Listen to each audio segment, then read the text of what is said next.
But for the people that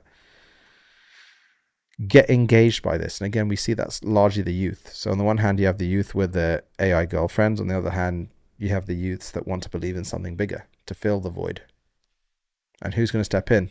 Yeah, and I think that there is something about not having a shared narrative that really makes me nervous. So Yuval Noah Harari talks a lot about, hey, the thing that makes humans so intriguing is that we're not only able to organize in these really large numbers, but unlike ants that have to do it in a very strict way, we can do it in a very flexible way. But we do it through these shared narratives. Now, for a long time, religion served as the thing that gave people a shared narrative. But as religion breaks apart and we get into this hyper personalization and it all begins to fragment, then you mix that with this idea that I heard from Jordan Peterson. I'm almost certain he heard it from somebody else, but this idea that everybody has to go through a messianic phase where they want to really contribute to the world. They want to feel like they matter. Mm-hmm. And they begin glomming on to all manner of things that seem good in the abstract, like climate change. But when you are glomming on to climate change as your way to save the world, you begin to get into the realm of, well, it's okay if we have to break some eggs to make the omelet. Utilitarianism, yeah. Yeah. And it rapidly devolves into Mao.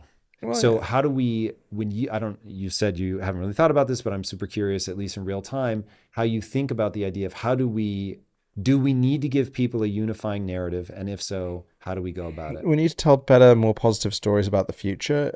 And these are the stories of universal education, universal healthcare, solving the mysteries of the universe and others. So I've got a lot of, because that's hope for humanity, right?